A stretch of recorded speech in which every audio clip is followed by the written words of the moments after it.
Anytime somebody says something to you that you don't understand, here's what you say. You have me at a competitive disadvantage. Those exact words. You have me at a competitive disadvantage. And they will say, well, what do you mean? I said, well, I have no idea why you said what you said. And his response was, your company has never done a drug study with me. Okay. My response was, have they ever asked you? Wow. He said, yeah, they did. And I said, so why are you mad at me? And that was the beginning of our relationship. I probably shouldn't say this too loud, but one of the things I found when I was running a drug company, women are better salespeople than men. Period. How do you give bad news? In other words, somebody's not performing. Because I've had a lot of people who weren't performing, and I have turned them into very successful people with just one simple conversation.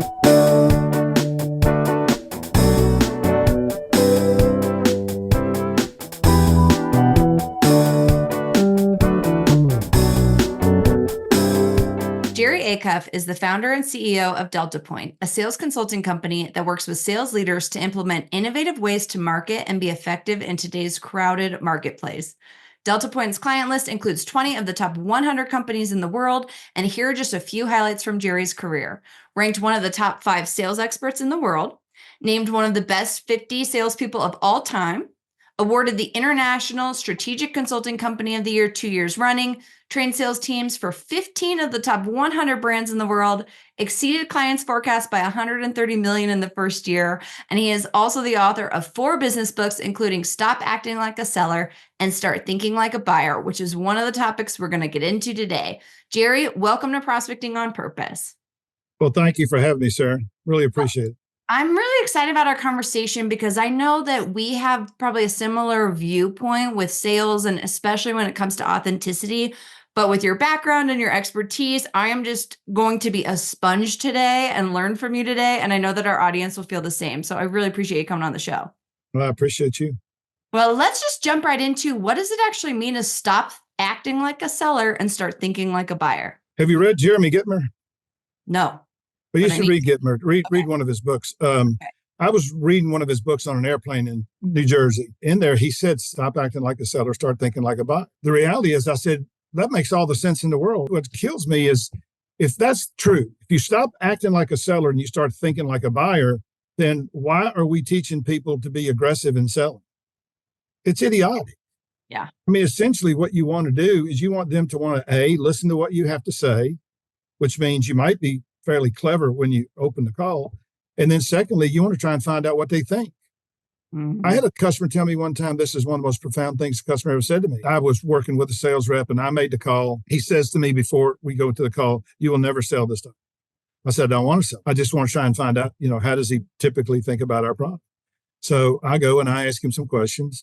And at the end of it, I said, look, the next time, my sales rep comes, I'll have him tell you why you ought to think about our product a little more often. And he said, well, no, I want you to tell. And I said, I'm not going to tell you. I promise you when I came in here, I wasn't going to sell you. He said, look, you're not leaving here till you tell me.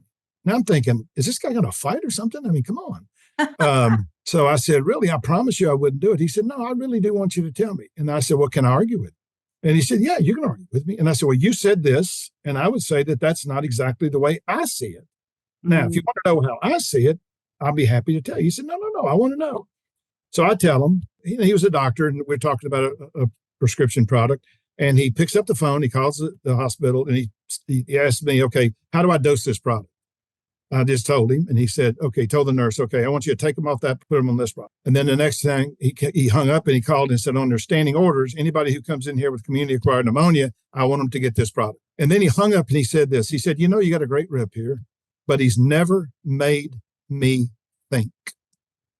Interesting. I said, oh my goodness, that is our job. We are got to get them to think, because they go in with it's not like they're bad people. It's just that they have a mindset about, what they historically have believed.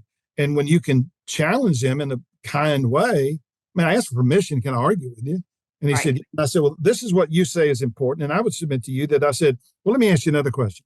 I said, when you're sitting at the nurse's station and you're trying to decide what product to put them on, at what point in time do you absolutely unequivocally know what the pathogen is? Well, I never know.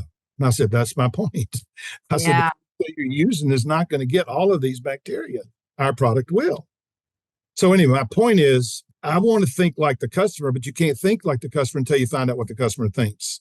Right. And I have a couple comments on that, Jerry, because I think that we have this misperception that sellers have to know everything and be an expert. And it's Right. insulting if you go to your client who went to medical school and act like you know what they think. Like we don't know. And I think there's a lot of like strength and power in asking those questions. And I like the other comment that you made, that you have to get them to listen to you first. Right. Can we talk about that a little bit? Like, give us a little bit of orientation on how do we get people to listen to us? Well, I mean, you have to capture people's interest. And, my view of the world is I'm not a very complex person. I mean, I got a degree in English, from the Virginia Military Institute. I was on academic probation every semester, except the first and the last. And I had no science background. I didn't think anybody would ever hire me to do anything scientific, but I did learn a lot, that people are not going to listen to you, and unless they think you've got something to actually say to them that makes them want to understand. So I say basically people fall into two categories. One is people I have a relationship with. So if I have a relationship with you, then the opening is going to be different than if I don't have a relationship with you. Right. If you don't have a relationship, we have to say something that's thought-provoking, grabs their attention. So it doesn't have to be anything complex. Now, one of the things that you've talked about, and I love this too, because I think it's 100% true, and I teach everybody that I work with, you have to be your authentic self. Mm-hmm. Just because Jerry says it this way doesn't mean you have to say it this way. You have to say what makes you comfortable. But it's not hard to say, can we do something different today? See, when you say that they don't hear that. And they'll say, yeah, what do you want to do? Because their curiosity's picked, right? And then I say, well, I don't want to sell you anything today. And the moment you say that, then sales resistance goes down. And I say, what I'd like to do, if it's okay with you, and if you don't have time, that's fine, because I'm always giving them opportunities to back out. I like that.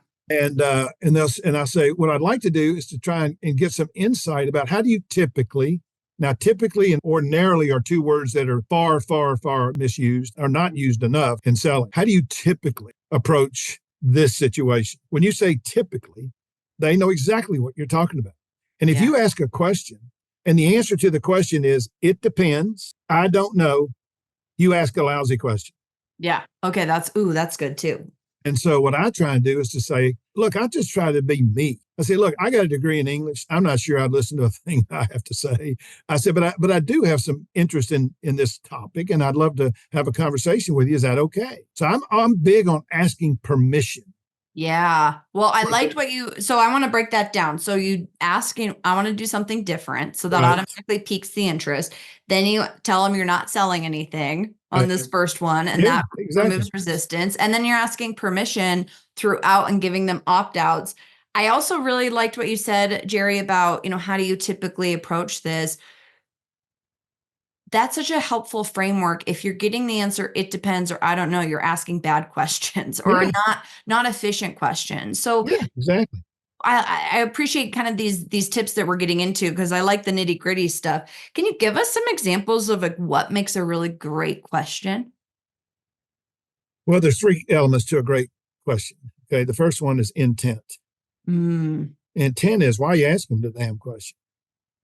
That's such a good one to ask ourselves too. Yes. Why are you asking it? I mean, there's certain things that you don't really need to know. The next thing is, what do you want to know? What do you want to know? So if I want to know, how do you typically, decide on which vendor to use for sales training? Okay. I'm going to ask that question. Now, I'm going to create what I think is the most important part is, how am I going to ask it so that you want to answer it? Ooh, that's a good framework. So it's intent, content, and then it's getting the customer to actually want to listen to what you have to say. And so, and oftentimes what you have to do is you have to give them the feeling, and it has to be genuine, that you don't care what the answer is. I could care less.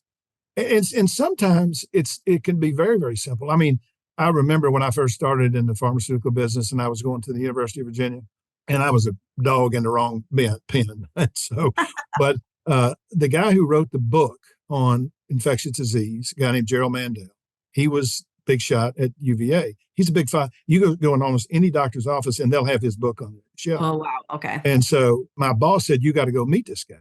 Now, I'm 27, 28, whatever I am. And I'm talking to this guy who's national hero. So I walk in and here's what he says to me. I hate your company. Oh, no. That's how he starts the conversation. Yeah. Well, but I'm about ready to tell you something that I hope a lot of people will understand.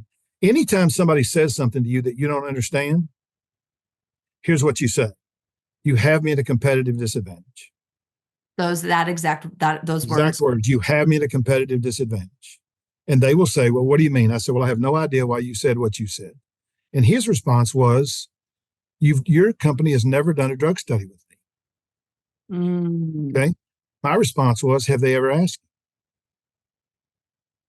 you? Wow. He said, yeah, they did. And I said, so why are you mad at me? And that was the beginning of our relationship. Oh my gosh. But what I like about that is I think most people, probably myself included, would go back on our heels and then you go in a defense mode. Instead, you got curious and asked questions. Well, I had one doctor that told me he was going to write a letter to the Food and Drug Administration to have our drug removed from the market. It had only been out for 2 months. So he called my rep and he said, have your boss be over here tomorrow morning.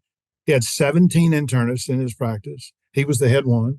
We walk in and he walks in and he says, I want you to know that I'm going to write a letter to the Food and Drug Administration to have your drug removed from the market. Now, what did I say? I said, you have me at a competitive disadvantage. He said, what do you mean? I said, well, I have no idea why you said what you said. He said, I put 5 people on your drug and 4 of them died. Now, what's the next question? I said, well, you're sitting at the nurse's station trying to decide what product to put them on. At that moment in time, how many did you think would die? He said, well, I thought they'd all die. I said, would you repeat that? He said, I thought they would all die. So you're telling me that you have a patient alive today because you chose our product. I said, I got to be honest with you. I don't think that makes it a bad product. Now, you have to report that to the FDA. Absolutely, you have to do that. I said, but there's also another question here, and that is, when these patients have that degree of sickness, you might want to think about using this product a little bit earlier. And this guy became one of our biggest prescribers. Wow. I think a lot of it is, first, you have to think when you're selling. Yeah. And so I'm saying to myself, what if he had said, I thought 1 would die? Then my response would have been, then let's get this damn thing off the market. Right.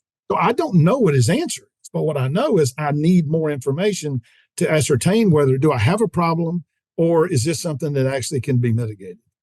But I think the way you get people's interest is, number one, we use, mystery, surprise, and curiosity. If I come in and say, I'm driving over here today and I can't stop thinking of 2 things that you said to me last time I'm here, and they're just bothering me. Shut up. They're going to say, well, what are they? Now, I'm going to have had that situation, right? But, that's mystery. Surprise is, I want to do something different today.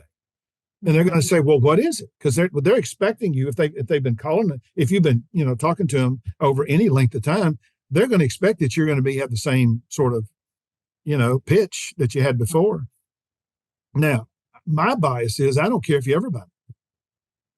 Because if you don't have a real use for it, I got no business selling it to you. But one of the things that I find, Sarah, that is most, now maybe I'm the only idiot in the world that feels this way. If when I ask organizations, and I'm talking about big ones, I'm talking about ones with big time names you would know. When I ask the question, do you have an organizational definition of selling? You know what the answer to that is 95% of the time? What? No. I'm sure. It's stupid, though. Yeah. In the first place, I learned this 30 years ago. Selling is 2 things. Selling is teaching. In every successful sale, some education takes place. Now, we're not preaching to them, but we should be asking questions that uncover, do they have a legitimate issue or not? The second thing is selling is finding out what people want and helping them get it. Now, here's the big problem. Most people don't know what they want, but they think they do. And so our job is to actually resurface that. I used to have a house in Flagstaff, Arizona, and we had one in Scottsdale. And when bought the house up in Flagstaff, I wanted to get a printer because I wanted to spend some time up there and I wanted to be able to print documents and stuff. And so I go to Lowe's I mean, not Lowe's, Staples. Walk in the door, 21-year-old kid, got a tie on. I'm sure he went to Northern Arizona University. And he says, are you looking for anything in particular?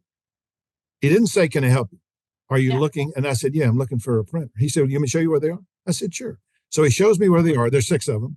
And he said, here they are. He said, these 3 are, for like printing, and these here are for like, photos. And he said, so what are you going to use a printer for? And I said, well, I'm going to use one. I'm not going to do photos. And he said, well, these 3 are the ones that I would recommend because they're typically for that. And then he starts to walk away. And I said, well, get back here. I said, if you were me, which one of these would you buy? He said, well, candidly, I'd buy the one in the middle. And I said, well, why would you choose that? He said, because it's clear you don't know what the hell you're doing. And he said, that one is the easiest one to actually put together and make it work.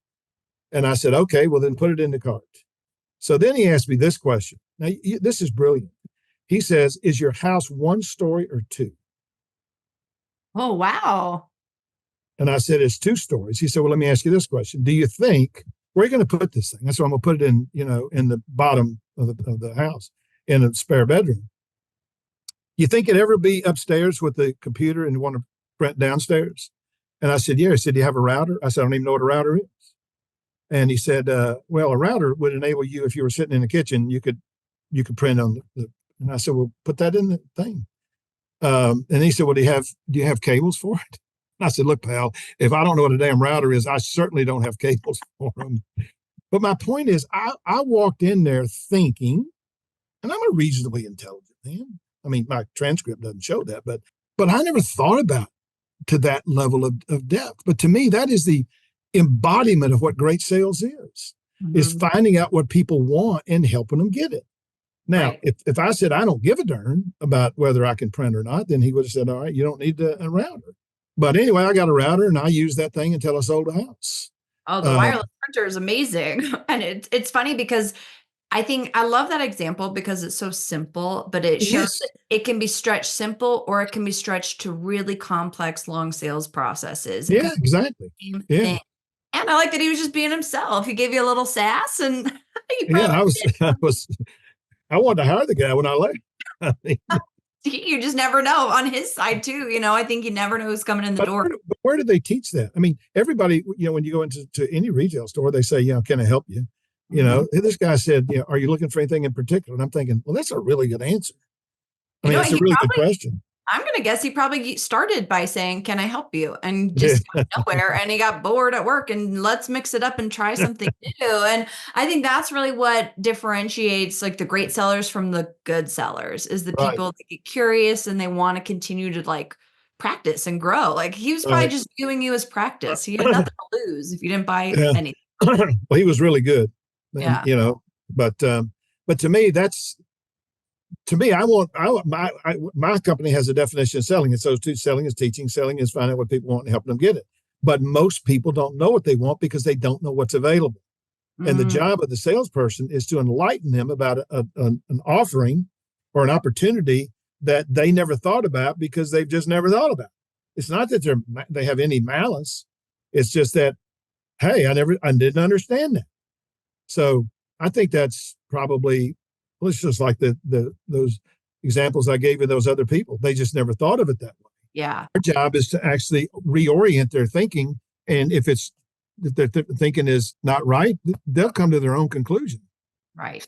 And talk a little bit about selling as teaching too, because I think that's a nice reframe. Instead of like pushing people to buy our stuff, if you look at it as that I'm educating my industry, I'm educating my prospects, I'm a guide to my customers or my clients.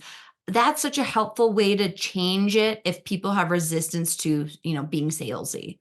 Yeah. Well, I think most people have lots of resistance to sales people, but in the first place, I like to, I would say this. If you look at the sales process and you start with the opening, you go to the closing, etc. There's only one thing that's standard in every one of those steps. It's asking questions. Period. You ask questions during the objections. You ask questions to try and understand how they think. But you have to get them to want to have this conversation with you. But in my mind, You just simply have to go in and say, look, I'm not sure that our product makes any sense for you or not, and I won't know until I get some information from you. Is that okay?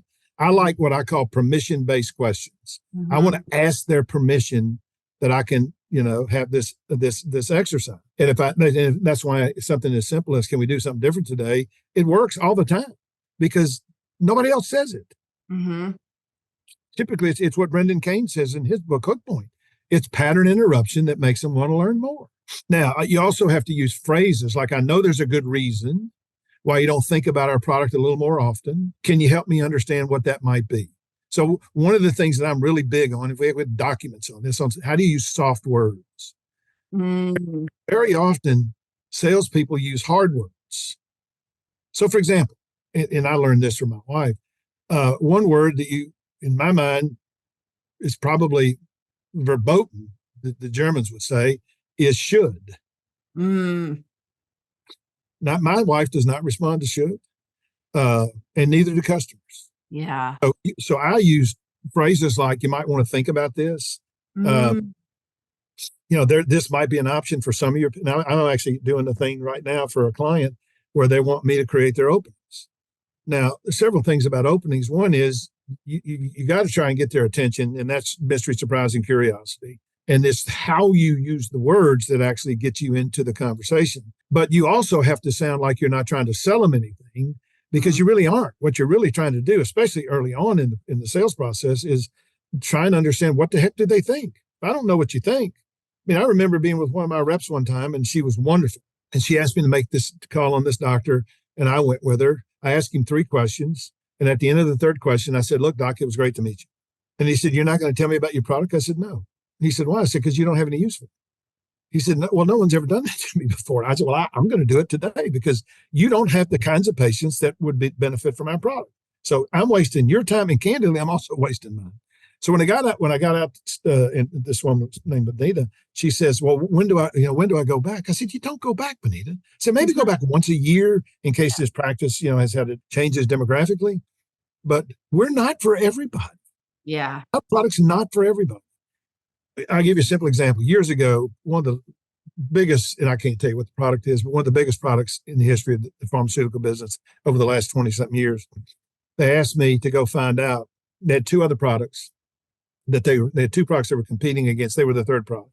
The other 2 products were once every week, 4 times a month. This one was once every other week. So they asked me to tell them, how do we make our difference in dosing matter? So, well, just put me in front of a doctor that did registration trials, and I'll come back and tell you what I think. So I go see this guy in Phoenix, nice guy. I asked him a couple of questions, and I knew the first question I asked, I knew exactly what his response would be, but I thought I'd ask it anyway. And it was about the efficacy of the products, which you couldn't tell because none of the drugs had been studied against each other. So I said, well, let me ask you this question. I said, the only real difference between these 2 products is one's, twice a month, and the other ones are once every 4 weeks. I said, just out of curiosity. Now, I know when I go in that his market share is 10% with this. Okay, that means 90% of the time he's not using it. I said, so let me ask you, I said, if you were me, how would you sell this? And he said, well, I'll tell you exactly what I'd do. He said, your biggest advantage is the fact that you only have to give it twice a month. And I said, well, what percentage of the patients that you typically treat would you say that would be meaningful for? He said, I don't know, probably 30 to 40%. Wow. Now, what do I know his share is? 10%. 10. Yeah. So I said, is that reflected in your prescribing habits? He said, no, but it should be, shouldn't it? I said, I'm not answering that question. I said, I got a degree in English, and I don't think you should be taking advice from me. I said, I'm not a doctor. I said, but my question is this: what specifically can you do to make sure that percentage of your population actually gets an offering for this? And he called in his nurse. He said, all right, here's what we're going to do. And he told her exactly what he was going to do. Now, what's interesting, this was in the first six months of this product's launch. And if you look at the product later on, it was the number 1 product in the history of the drug until a couple other drugs came by. The share was 37. This is exactly what he told me 20 years ago. Wow. Well, what is so helpful about these examples, Jerry, is you're showing that you're like the guide for them, but they're almost selling, Like it sells itself when you position it that way. And Right. that's one thing I've really noticed too.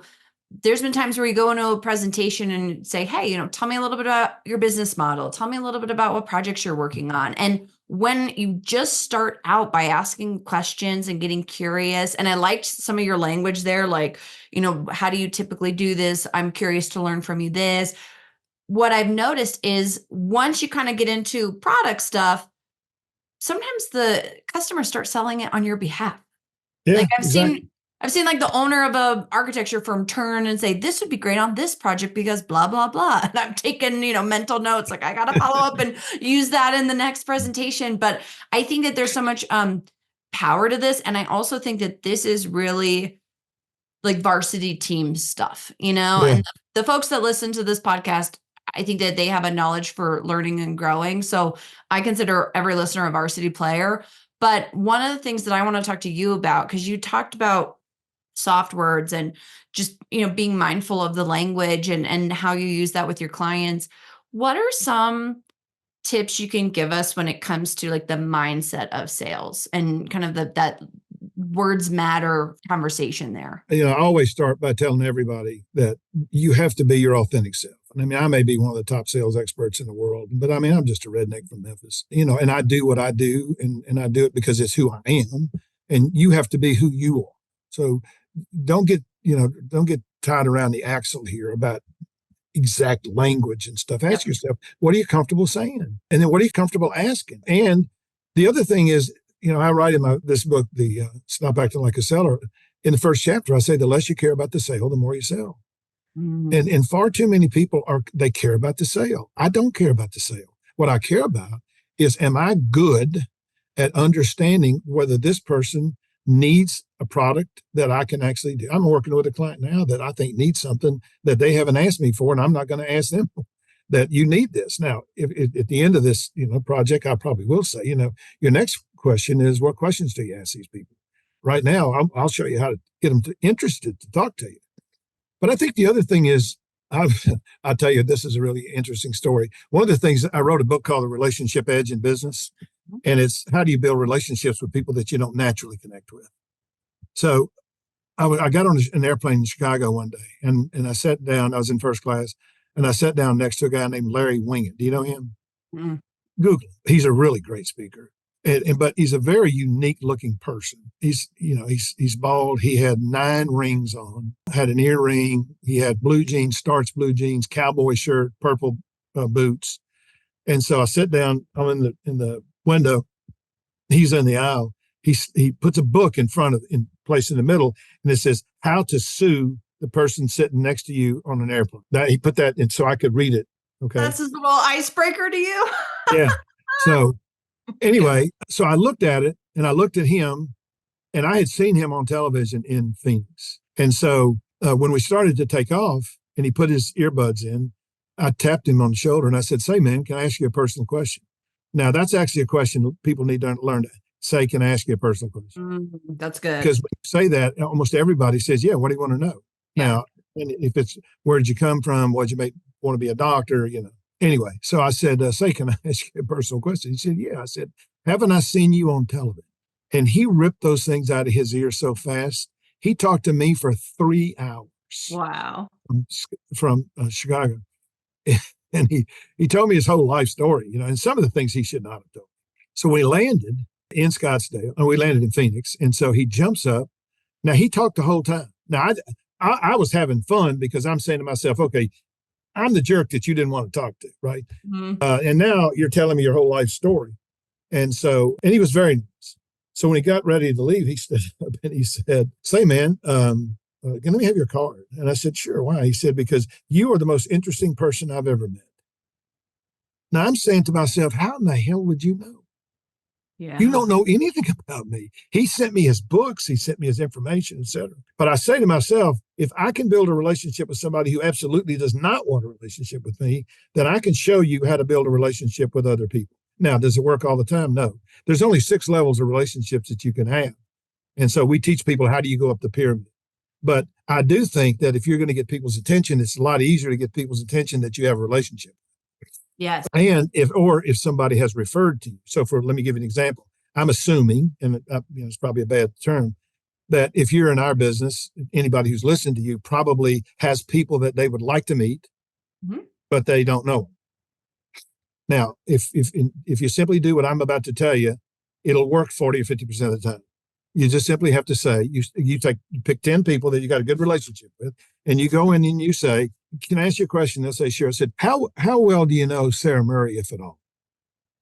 Now, if you ask 10 people, there's a chance that one of those 10 are going to say, yeah, I know her. Now, what's the next question? The next question is, how comfortable would you be introducing? Now, you only get 2 answers to that question. Well, she's a little weird, which means they don't really know you very well.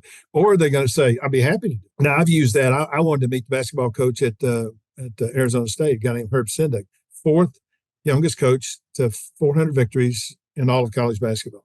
And I love college basketball. Now, I played football, but I love college basketball. So I asked 10 people, how well do you know Herb Sindick, if at all? One guy, the last person I asked, said, yeah, I know him really well. I said, how comfortable would you be? He introduced me. You want to have breakfast with him next week? I said, sure. And so I have been working as his mentor free for 18 years. Wow. But when he asked me, what do you want from me? And this is a really important part. He says, what do you want from me? I said, well, Coach, I got to be honest with you. I think your T-shirts are ugly, so I don't want any of those. I got enough money. I could buy my own tickets. I don't need your tickets. And I said, but let me ask you this question. I said, how many people in that locker room? You got 15 of them, right? I said, how many of those kids are going to be able to make a living playing basketball and never have to get a job? He said, none of them. I said, well, let me tell you what I want to do. I want to teach those people how do you build relationships while they're in college that will last them the rest of their life. He said, can you do that tomorrow? And I said, yeah. Now, what's interesting is one of those people called me last week, and he's actually living where you are. In fact, you should meet him. Oh my gosh. Trent Lockett. Okay, put us in touch. He's good looking. He's good looking, movie star, good looking. His mother, he was the only one who, the day after I met him, he called me and said, can we have breakfast? And he wanted me to teach him about goal setting. But he wound up playing basketball at Arizona State, and then he transferred to Marquette. Well, at Marquette, I had been mentoring that coach too. And he's now at Texas A&M. But Trent and I have stayed in touch now since, I think, 2015, over 10 years. But he lives in L.A. and got a 14-month-old baby boy. He's happy as a clam. But he played basketball in Russia and China and all over the place. Great. You know what's cool about that too, Jerry? I love looking at who you want to meet and asking 10 people that could potentially know the person. So it's almost like using your social capital or like web of connectivity. And I feel like with my personal sales success and business success, it's literally just talking to people that I know and meeting new people through others and like connecting others. I'm a big connector of others too. When people ask me, I'm always trying to think, how can I add value? Who can I put them in touch with if it helps their business? And that puts you, and I find joy from it. So I'm living in my authentic, self, but I think that's one of the most underrated things that people don't realize. It's really not that hard. And once you start to do it, there's a lot of layers of connection we don't even know. Right. Well, and you also develop some incredible, when I met Herb, it's 18 years ago. And, he called me and told me he was getting fired. What do I do? And I said, well, I'll tell you exactly what to do. And then he had an opportunity to get another job. He called and asked me about that. Then he called me and asked me if I would talk to one of his daughters. And it actually becomes something that's real. It's a real, wonderful friendship. And fulfilling. Same thing with Buzz Williams. Buzz is at Texas A&M. And Buzz is one of the most unique people I've ever met. But I got introduced to both of those people by somebody else. Well, that's I think the part of business and humanity and creativity where they all kind of intersect. And I think that's what's really cool and compelling about it. And I think if we can look at sales as value adding, being a teacher, understanding how people think, and then using these tools that you've been sharing with us, that's going to set us up for success. So I just am so grateful that you were able to give us your time and come on the show. Before we start to wrap up, is there anything else critical you want to make sure you leave our audience with? Well, the one thing that I'm working on now, which is, I think, analogous to what we're talking about here, I find that too many people that are sales leaders don't know how to teach somebody how to sell. And so I'm creating, and I'm almost done with it, a program that I call Sales Leadership Excellence Development. And it's basically the 6 kinds of things, if you're a leader, the 6 critical things that you need to do to be great. The first one is you got to create the right culture. If you don't get culture right, nothing else matters. And then you actually figure out how do you actually get the right people on your team. And I teach people how do you actually find out who can help you. And then the third thing is actually teach people. And this is something I find most people don't do, is teach people the 3 or 4 skills. How do you workshop those without me or anybody else? Mm-hmm. So how do you get people to ask questions? How do you get people to know how to do pattern interruption? How do you deal with people that you can't get a relationship with? How do you actually deal with people that that are not nice to you? So so it's a 6-week program, and I think that's really important because I think the speed of the leader is the speed of the group. And so if you're really, really a good manager, if you're a good leader of people, if you create an environment where people want to, succeed. I was a district manager for 8 years. I stopped being a district manager in 1989. That team still wants to have a reunion. Wow, that's cool. 30 years ago. And but you create the right culture. Mm-hmm. And the other thing I found, and I probably shouldn't say this too loud, but one of the things I found when I was running a drug company, women are better salespeople than men. Period. End story. This is the quote we put at the top of the interview, Jerry. Do you? Well, but it's 100% true. It is. I mean, and I looked at our top performers, they were predominantly women. I mean, we had people that were very successful, but my company now, I think we got more women than we have men. Oh my gosh, we're going to have to do a follow-up episode, Jerry, so we can dive into that topic as like its own content because I have so many questions now. Okay, what are the 4th and 5th and 6th parts of the program? The 4th is providing coaching with meaningful results. And that also includes how do you give bad news? Mm-hmm. In other words, somebody's not performing. Because I've had a lot of people who weren't performing, and I have turned them into very successful people with just one simple conversation. People don't understand their own potential. The manager's job is to understand their potential. Teaching the leader how to best model excellence. We have far too many people that ride in a car, watch the person make a call, and they don't let somebody see how do you really do it. Now, I can tell you, I hired 20 people in 8 years. 20 people I hired one after 3 weeks. He was the first one. And then the other 19 were all in the top 50 out of 600 people within 2 years. 7 were the number 1 rep in the country. 13 of those people got promoted. And so I was really good at figuring out, okay, who can come to work for me? But I will tell you, I only hired 1 person with sales experience. Interesting. So I hired a 5th grade math teacher. Oh my gosh. 11 years. And she's one of the best I ever had. So, wow. But let me tell you what I learned. If you're a good manager, you'll learn a lot from your people. The very first person that I hired after the other guy, he was a C. A C means I will never see you. And he reaches my wife at home in Birmingham and says, hey, can I talk to your husband? And so she said, you got to talk to this guy. I said, this guy's a pest. I want to talk to this guy.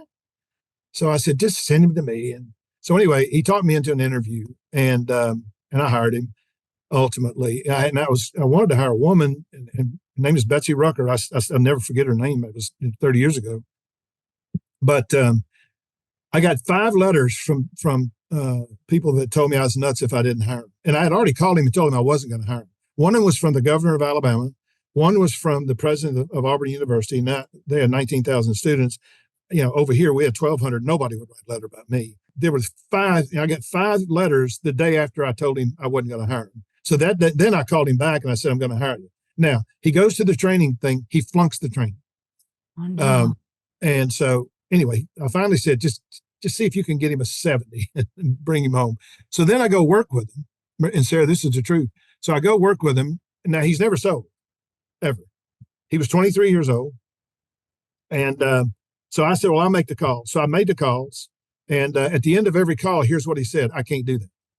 I can't do that. And I said, you can't do what? He said, I can't do what you did. I said, why not? He said, it's not my style. And I'm saying to myself, you ain't got a style, pal. That's why I'm here. I'm here to give you style. And this is my very first real employee. So I work with him for 3 days, and I'm so frustrated because he won't even take a call. He won't even do it. So when I got ready to leave, I said, we were launching a new product. I was leading the country in sales with like 5,000, per person a week. And he says to me, well, what do you want to do? And I'm thinking, I'm going to fire you. I mean, I got to figure out, how do I get this past my boss? So he said, well, what do you want me to do? I said, well, we just got this new product. I said, why don't you go see some hospitals and see if you can get it stocked? So he calls me the next Friday. I'm not ready to fire him. And he says, well, hey, what do you want me to do with these orders? I said, what orders are you talking about? He said, well, you told me to get these orders. I said, how much is it? He said, $26,000.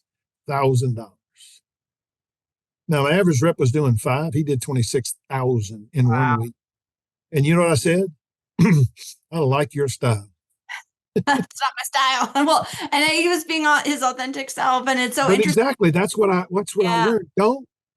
Just because I don't want you to be me. I want you to be your best you. And John taught me that. Now, John is still one of my favorite people. He took my place. He's had some health problems, but he's one of the most incredible people I ever met in my life. And within 2 years, he was the #1 rep in the whole country.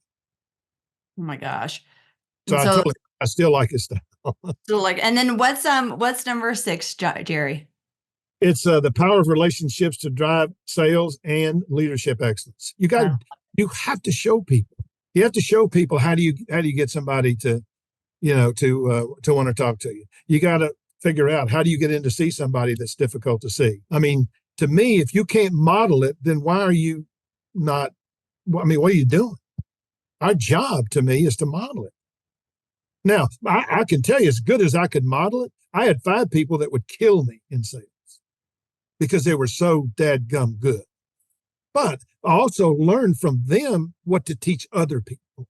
Right. And that's how you grow as a leader too, which is really well. I'm interested. Tell us where people can learn more about the about this training program that you're launching for leaders. Probably jerryacuff.com. Okay. And I'll link everything. I'm going to start running some ads here in a couple of weeks. Oh, awesome. Well, let me know when you do, because it might be coinciding with this episode release date. So we can. That'd be great. Tell the audience where they can find you, Jerry. Where can they learn more about you and learn from you? Well, jerryacuff.com is one place. And then you can email me at jacuff, ACUFF, at DeltaPoint. That's all one word.com. I'm easy to get in touch with.